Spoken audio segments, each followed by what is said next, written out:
இந்த கதை தொடங்குகிறது டல் ரிகோ என்ற மனிதருடன் கடந்த பல ஆண்டுகளாக கத்யா என்ற பெண்ணை தேடி வருகின்றனர்.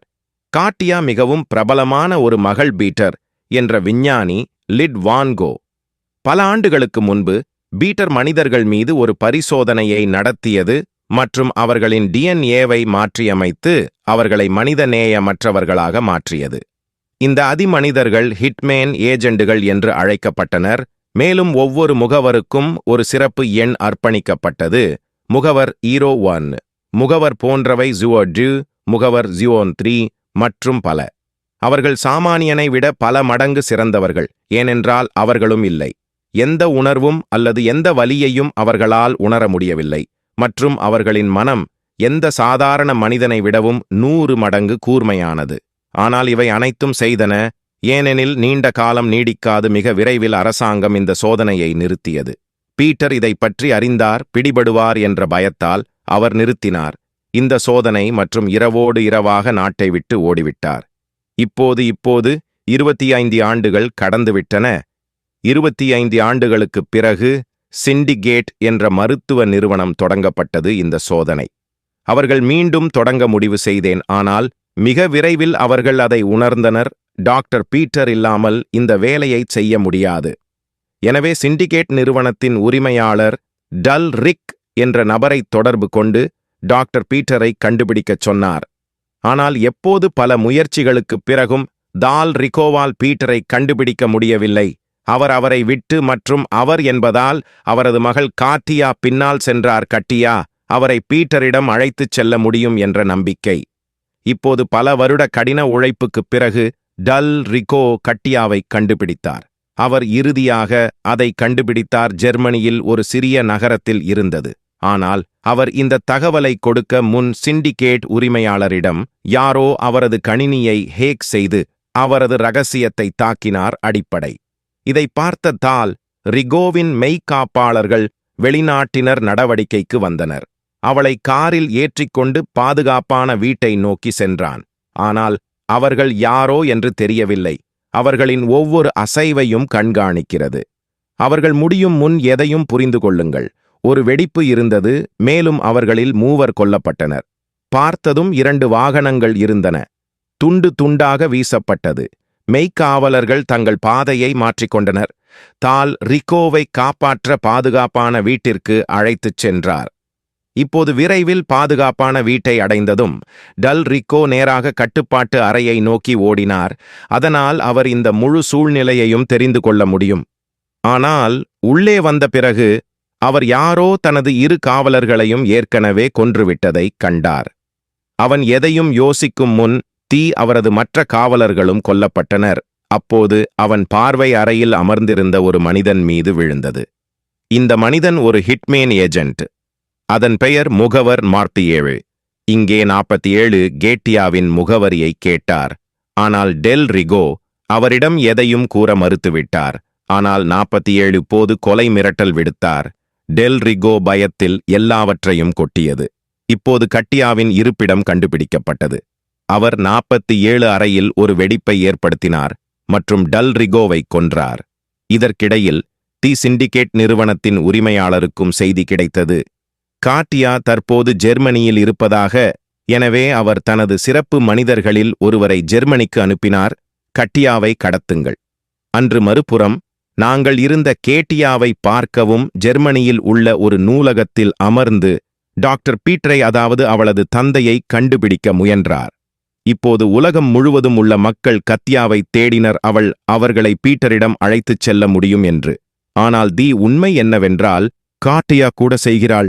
பீட்டர் பற்றி எதுவும் தெரியாது. கேட்டியா பீட்டரின் முகம் நினைவுக்கு வருகிறது. ஆனால் அவளுக்கு அது கூட இல்லை. அவள் தன் சொந்த மகள் என்று தெரியும். அவளிடம் உள்ளது அவள் மனதில் பீட்டரின் பழைய நினைவுகள். மேலும் அவரது மங்கலான படமும் உள்ளது. இந்த படத்தை தவிர அவளுக்கு இந்த உலகில் வேறு யாரையும் தெரியாது. காட்டியா ஒரு சாதாரண இல்லை என்றாலும் பெண், ஏனெனில் பீட்டர் இருந்தது. அவள் டிஎன்ஏவில் சில மாற்றங்களைச் செய்தாள். காட்டியா சில தனிப்பட்ட சக்திகள் உள்ளன. அவளுடைய மனம் அத்தகைய விஷயங்களையும் உணர முடியும். எந்த ஒரு சாதாரண மனிதனாலும் முடியாதவை. எளிமையான வார்த்தைகளில் சொன்னால் கார்டியாவிற்கு டெலிகினேசிஸ் சக்தி உள்ளது. அவள் தன்னைச் சுற்றி நடக்கும் விஷயங்களை உணர முடியும் மற்றும் அவளால் முடிந்ததை உணர முடியும். ஒரு பொருளைத் தொடுவதன் மூலம் அதன் கடந்த காலத்தையும் எதிர்காலத்தையும் யூகிக்கவும். இப்போது 47 பேர் ஜெர்மனியை அடைந்துள்ளனர்.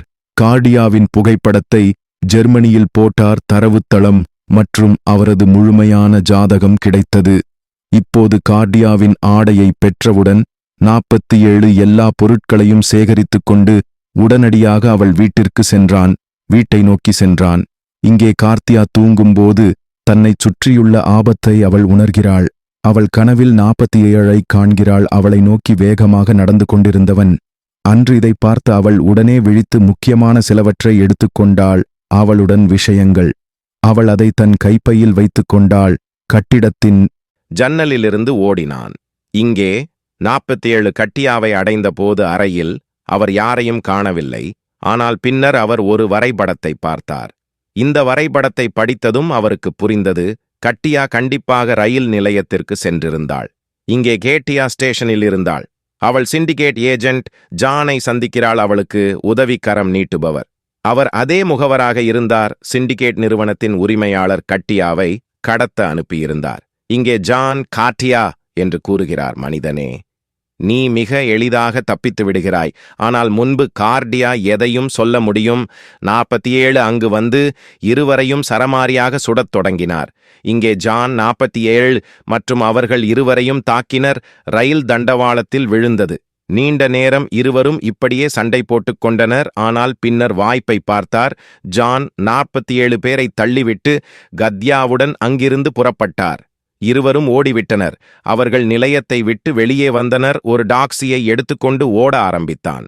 ஆனால் அவர்கள் புறப்படுவதற்கு முன் 47 டிரைவரிடம் தலையில் அடித்து கொன்றான். இப்போது இருவரும் விரைவாக காரை விட்டு இறங்கி நடந்தான். அவர்கள் அங்கிருந்து ஓட ஆரம்பித்தனர். நீண்ட தூரம் நடந்த பிறகு அவர்கள் போது திரும்பி பார்த்தார். 47 இன்னும் அவர்களை பின்தொடர்ந்தார். பின்னர் ஜான் அமெரிக்க தூதரகத்தை பார்த்தார். இதை பார்த்து ஒரியன்ற எண்ணம் அவன் மனதில் தோன்றியது. கட்டியாவுடன் தூதரகத்திற்கு வெளியே வந்து அவர் தனது துப்பாக்கியை எடுத்தார். காற்றில் சுட ஆரம்பித்தது. இதை பார்த்த US வீரர்கள் இருவரையும் கைது செய்தனர். அவர்களை தூதரகத்தின் உள்ளே அழைத்துச் சென்றார்.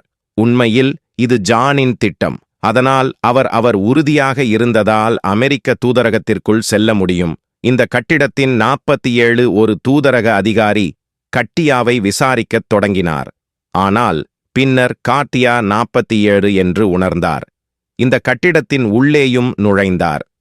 இங்கு 47 பேர் ஒரு பெரிய பையை சுமந்து கொண்டு கட்டிடத்திற்குள் நுழைந்தனர். காவலர்கள் இந்த பையை எடுத்தபோது எப்போது ஸ்கேன் செய்ததில் ஒரு துப்பாக்கி சுடும் வீரரை கண்டுபிடித்தனர். துப்பாக்கி மற்றும் உள்ளே நிறைய தோட்டாக்கள். இதற்குப் பிறகு 47 பேர் கைது செய்யப்பட்டனர். ஒரு மூத்த அதிகாரி விசாரணை அறைக்கு அழைத்து வரப்பட்டார். இங்கு வந்ததற்கான காரணத்தை அவரிடம் கேட்டார். ஆனால் எதுவும் பேசாமல் 47 துப்பாக்கியை வீசினான் காற்றில். கர் அவரை நோக்கி துப்பாக்கியால் சுட்டார். கை விலங்குகளை உடைத்து சுதந்திரமானார். இதற்குப் பிறகு அவர் காவலர்கள் இருவரையும் கொன்று மூத்தவராக்கினார். அதிகாரி மயக்கமடைந்து அங்கிருந்து வெளியே வந்தார். இதற்கிடையில் ஜானுக்கு 47 வருகை பற்றிய செய்தி கிடைத்தது. அதனால் அறையின் கண்ணாடியை உடைத்துக் கொண்டு வெளியே வந்தான். அவர் சென்று கார்டியாவுடன் இங்கிருந்து புறப்பட்டார். இதையடுத்து போலீஸ் காரை திருடிச் சென்றார் மற்றும் 47 இருந்து ஓடத் தொடங்கினார். ஆனால் துரதிர்ஷ்டவசமாக 47 அவர்கள் இருவரையும் பார்த்தார்கள். தங்கள் காரின் எண்ணை குறிப்பிட்டார். இதன் பிறகு அவர் தூதரகத்தின் கூரையை அடைந்து அவர்கள் அந்த வாகனத்தை கண்டுபிடித்தனர். அதன் மீது துப்பாக்கிச் சூடு நடத்தினார். ஆனால் அதிர்ஷ்டவசமாக இந்த 47 தோட்டா கத்தியாவை தாக்கியது கை. இருவரும் உயிருடன் தப்பினர். அடுத்த நாள் ஜான் கேட்டியாவிடம் சொன்னான், டாக்டர் பீட்டர் வேறு யாருமல்ல, உங்கள் சொந்த தந்தை. ஆண்டுகளுக்கு முன்பு அவர் மனிதர்களின் மூளையில் ஆராய்ச்சி செய்தார். அவர்கள் மீது பல சோதனைகள் செய்தார். ஆனால் இது பற்றி அரசுக்கு தெரிய வந்ததும் வெளியே பிடிபடும் என்ற பயம் அவர் இரவோடு இரவாக தனது நாட்டை விட்டு வெளியேறினார். உன்னையும் விட்டுச் சென்றேன், ஏனெனில் அவர்களுடன் தங்கியதால் உங்கள் உயிருக்கு ஆபத்து ஏற்பட்டது. அவர்கள் உங்கள் மூளையை மாற்றியமைத்தனர். டெலிகினசிஸ் சக்தியை உங்களுக்கு வழங்கியது நீங்கள் சொந்தமாக வாழ முடியும் என்று.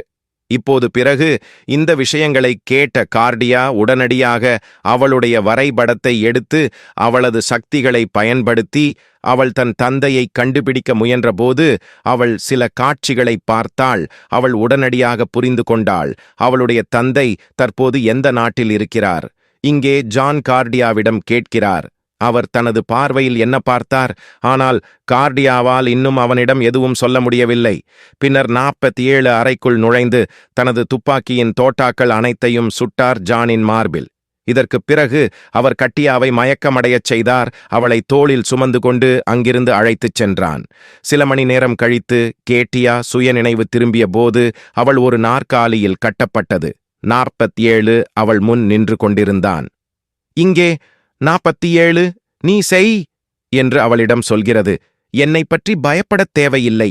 எனக்கு இருக்கிறது உங்களை கொல்ல வரவில்லை, சிண்டிகேட் மக்களிடமிருந்து காப்பாற்றுவதற்காக. இது குறித்து கத்யா கூறியதாவது, நீ என்னை கொல்ல விரும்பவில்லை என்றால் நேற்று இரவு நீ என்னிடம் சொன்னாய். ஆனால் அவர் ஏன் தோட்டாவை சுட்டார் என்பது குறித்து 47 அது ஒரு தோட்டா அல்ல என்று கூறுகிறார். GPS டிராக்கர் மற்றும் அதன் உதவியுடன் நான் இருந்தேன், உன்னை கண்டுபிடிக்க முடியும். இதற்கு பிறகு அவர் கட்டியாவை வைத்திருக்கிறார் கை மற்றும் அவ்வாறு செய்யும்போது காட்டியா அவளுடைய தந்தை அந்த நாளின் காட்சிகளை பார்க்கிறார். அவளுடன் ஓடிப்போய் ஓடிக்கொண்டிருந்தபோது அவர் 47 அங்கேயே விட்டுச் சென்றார். அதன் பிறகு அவனது தந்தையும் அவனை விட்டு பிரிந்தார். ஏனென்றால் அவர் கத்யா செய்வார் என்பதில் உறுதியாக இருந்தார்.